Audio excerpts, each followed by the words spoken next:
எல்லோருக்கும் வணக்கம். இந்த வீடியோ பதிவில் என்ன பார்க்க இருக்கிறோம் என்றால், இவர் ஒரு ஆண் ஜாதகர். இவர் ஒரு 3 வருட காலமாக ஒரு பெண்ணை காதல் செய்து வருகிறார். அவருக்கு அந்த காதல் திருமணம் தற்போது நடக்குமா நடக்காதா என்பதை பற்றி தான் இப்பொழுது கேள்வி. ஒரு 3 வருடத்திற்கு முன் 3 அல்லது 4 வருடத்திற்கு முன்பு அவர் அப்பாவும் இந்த ஜாதகருடைய அப்பாவும் இறந்து விட்டார். அது அவருடைய ஜாதகத்தில் எந்த அமைப்பில் இருக்கிறது என்பதை பற்றி பார்ப்போம். இப்பொழுது இவருக்கு திருமணம் நடக்குமா நடக்காதா, எந்த வயதில் இவருக்கு திருமணம் நடக்கும் என்பதை பற்றி பார்ப்போம். இவர் 11/5/1999 பிறந்துள்ளார். இவர் மாலை 7:35க்கு பிறந்துள்ளார். இவர் ஆண் ஜாதகர், கடலூரில் பிறந்துள்ளார். இவருடைய நட்சத்திரம் பூரட்டாதி நட்சத்திரம், 4ஆம் பாதமாகும். இவருடைய லக்கணம் விருச்சிக லக்கணம். 3இல் கேது, 5இல் குரு சந்திரன். குருவும் சந்திரனும் டிகிரி கணக்கில் விலகி இருக்கும். 6இல் புதன், சனி, சூரியன். 8இல் சுக்கிரன், 9இல் ராகு, 12இல் செவ்வாய். இவர் பிறக்கும் பொழுது குரு தசை 1 வருடம் 5 மாதம் 4 நாட்கள் ஆகும். அதன் பிறகு சனி தசை ஒரு 19 ஆண்டு காலம், புதன் தசை ஒரு 17 ஆண்டு காலம். 37 வயது 5 மாதம் 4 நாட்கள் வரைக்கும் இவருக்கு புதன் தசை தான் நடக்கும். வயது தற்போது 27 வயது 3 மாதம் 4 நாட்கள் ஆகிறது. இவருக்கு நடப்பது புதன் தசையில் சூரிய புத்தி. 15/11/2026 வரைக்கும் இவருக்கு புதன் தசை சூரிய புத்தி. இவர் விருச்சிக லக்கணத்தில் பிறந்திருக்கிறார்.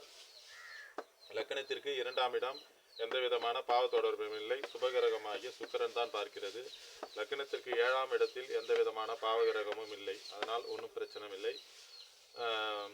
லக்கணத்திற்கு 7ஆம் அதிபதி 8இல் மறைந்தது ஒரு தவறான ஒரு விஷயமாகும். அந்த லக்கணத்திற்கு 8இல் மறைந்து சூரியன் சனி இருவரும் கடுமையான பாவத்துவ அமைப்பில் இருந்து இந்த சுக்கிரனை 3ஆம் பார்வையாக சனி பார்ப்பது மிகவும் தவறான ஒரு விஷயமாகும். கலத்திர காரகனாகிய சுக்கிரனும் 7ஆம் அதிபதியான சுக்கிரனும் இருவருமே ஒன்றாகி அவர் 8இல் மறைந்திருக்கிறார். அது தவறான விஷயம். சூரியன் சனி இருவரும் சேர்ந்து சனியினுடைய 3ஆம் பார்வை 7ஆம் அதிபதிக்கு விழுவது மிகவும் தவறான ஒரு விஷயமாகும். அடுத்தது ராசிக்கு 2ஆம் இடத்தில் சூரியன் சனி கடுமையான பாவத்துவம். அப்பொழுது அந்த குடும்பஸ்தானம் கடுமையாக ராசிக்கு 2ஆம் இடம் குடும்பஸ்தானம் கடுமையாக பாதிக்கப்பட்டிருக்கிறது. அடுத்தது லக்கணத்திற்கு 2ஆம் இடம் என்று சொல்லக்கூடிய குரு. அந்த குரு 5ஆம் இடத்தில் அமர்ந்திருக்கிறார். இந்த இடத்திற்கு எந்த விதமான பாவத்தோடும் இல்லை. இந்த அதிபதி அமாவாசை சந்திரன் டிகிரி கணக்கில் விலகி இருந்தாலும் அமாவாசை சந்திரனோடு அந்த நெருங்கிய அமைப்பில் அமாவாசை சந்திரன் அந்த இடத்தில் இருப்பது அந்த விஷயத்தை தடுப்பதாகும். அதேபோல் 6ஆம் அதிபதியான செவ்வாய் 12இல் மறைந்து சூரியன் சனி செவ்வாய் இருவரும் இந்த 3 கிரகமும் நேருக்கு நேர் சமசப்தமாக பார்த்து கொள்வது மிகவும் தவறான விஷயமாகும். லக்னாதிபதி 12இல் மறைந்து கடுமையான பாவத்துவ அமைப்பில் இருக்கிறார். இது தவறான ஒரு விஷயமாகும். திருமண விஷயத்திற்கு ராசிக்கு 5ஆம் இடத்தில் ராகு அமர்ந்திருப்பது தவறான விஷயம். 5ஆம் அதிபதியான சந்திரன் தேய்பிரையை நோக்கி அமாவாசையை நோக்கி சென்று கொண்டிருப்பது அது தவறான விஷயமாகும். இதனால் ராசி லக்கணத்திற்கு 5ஆம் இடம் கடுமையாக பாதிக்கப்பட்டிருக்கிறது.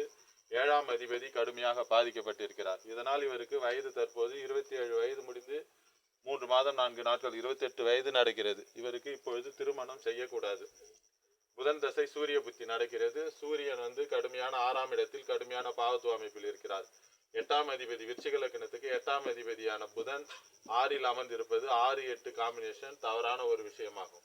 இது 8ஆம் அதிபதி 6இல் அமர்ந்து சூரியன் சனியோடு சேர்ந்து பாவத்துவம் செவ்வாயினுடைய பார்வையில் இருப்பதும் செவ்வாய் 6ஆம் அதிபதியாக 12இல் அமர்ந்து பார்த்து கொள்கிறார். இதுவும் மிகவும் தவறான ஒரு விஷயமாகும். கலத்திரகாரகன் சுக்கிரனும் 7ஆம் அதிபதியும் கடுமையாக பாதிக்கப்பட்டிருக்கிறது தவறான ஒரு விஷயமாகும். இந்த சூரிய புத்தி நன்மையான பலனை தராது. 6இல் இருந்து 6-8 அதிபதி தொடர்பை பெற்றிருக்கிற சூரியனுக்கு பிடிக்காத சனி இவரும் கடுமையான பாவத்துவ அமைப்பில் இருக்கிறார். புதன் 8ஆம் அதிபதி, செவ்வாய் 6ஆம் அதிபதி, 6-8 அதிபதி தொடர்பை பெற்ற இந்த சூரியன் நன்மையான பலனை தரமாட்டார். அதுவும் மிகவும் தவறான ஒரு விஷயமாகும். அடுத்தது புதன் தசை சந்திர புத்தி திருமணத்தை தருமா என்றால் சந்திரனும் அமாவாசையை நோக்கி போய் கொண்டிருக்கிறார். அதுவும் ஒரு தவறான, இந்த லக்கணத்துக்கு பாதகாதிபதி என்று எடுத்தால் கூட அது ஒரு தவறான விஷயம் தான். இருந்தாலும் பாதகாதிபதி செயல்படுவார். அவர் சந்திரன் தேய்பிரியை நோக்கி போய் கொண்டிருப்பது அந்த சந்திர புத்தியும் தவறான ஒரு விஷயமாகும். அதே போல் அடுத்தது சந்திர புத்தி முடிஞ்சு செவ்வாய் புத்தி, புதன் திசை செவ்வாய் புத்தி. செவ்வாய் வந்து 6ஆம் அதிபதியாக தான் அவர் 6ஆம் இடத்தை தொடர்பு கொள்கிறார். 6-8 தொடர்பு, சூரியன் சனி கடுமையான பாவத்துவம். செவ்வாய் புத்தியும் சரியாக இருக்கிறார். புதன் திசை ராகு புத்தி தான் அவருக்கு திருமணத்தை தரக்கூடிய அமைப்பில் இருப்பார். ராகு வந்து குடும்பாதிபதி, 2ஆம் அதிபதி. 2-5 தொடர்பை பெற்ற இந்த ராகு தான் திருமணத்தை கொடுக்க வேண்டும். இந்த ராகுவே 5ஆம் அதிபதி தொடர்பை பெற்ற குழந்தை பாக்கியத்தையும் தர வேண்டும். அப்பொழுது குடும்பஸ்தானத்தை, குடும்பாதிபதி தொடர்பையும் 5ஆம் அதிபதி தொடர்பை பெற்ற ராகு தான் புதன் தசை ராகு புத்தியில் தான் இவருக்கு திருமணம் செய்ய வேண்டும்.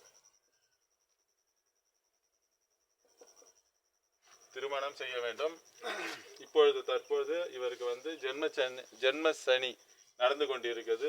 இவருடைய சொந்த ராசியில் போய்கொண்டிருப்பது. பூரட்டாதி நட்சத்திரம் விலகி இருந்தால் கூட இவருடைய அந்த ராசியில் தான் சனி போய்கொண்டிருக்கிறார். அதனால் வந்து இவருக்கு ஜென்ம சனி நடந்து கொண்டிருக்கிறது. ஜென்ம சனியில் சூரிய புத்தி, சந்திர புத்தி, செவ்வாய் புத்தி 3 புத்தியுமே இவருக்கு சரியில்லாத தசா புத்தி வருகிறது. இவர் இப்பொழுது திருமணம் செய்யலாம். ஒரு பெண்ணை காதல் செய்து கொண்டிருக்கிறார். அவர் வந்து திருமணம் இப்போது செய்யலாமா என்றால், இப்பொழுது நடக்கக்கூடிய காலகட்டங்கள் சரியில்லாத தசாபுத்தி நடப்பதால் இப்பொழுது திருமணம் அவர் செய்யக்கூடாது என்பதுதான் ஜோதிட ரீதியிலான பதிலாகும். அதே பெண்ணை வந்து இந்த புதன் தசை ராகு புத்தியில் திருமணம் செய்தால் கைகூடி வரும். இப்பொழுது அந்த ஜென்மசனி முடியும் தருவாயில். அதுதான் ஒரு சிறப்பான விஷயம். அதே போல் இவருடைய அப்பா ஸ்தானம் 9ஆம் இடம். 9ஆம் இடத்தில் ராகு அமர்ந்திருப்பது தவறான ஒரு விஷயமாகும். 9ஆம் அதிபதி அமாவாசையை நோக்கி போய்கொண்டிருப்பது அதுவும் தவறான ஒரு விஷயமாகும். அதேபோல் அடுத்தது காரகனாகிய சூரியன் நீச்ச சனியோடு சேர்ந்து 8ஆம் அதிபதி 6ஆம் அதிபதி தொடர்பை பெற்று சூரியன் கடுமையான பாவத்துவ அமைப்பில் இருக்கிறார். இதுவும் ஒரு தவறான ஒரு விஷயமாகும். இது புதன் தசை புதன் தசை வந்தவுடன் புதன் புத்தி 6ஆம் இடத்தில் இருந்து அமர்ந்து அந்த புதன் தசை புதன் புத்தியில் இவருடைய தகப்பனார் இறந்து விட்டார். இதுவே அவருடைய ஜாதகத்தினுடைய கிரக நிலை அமைப்பாகும்.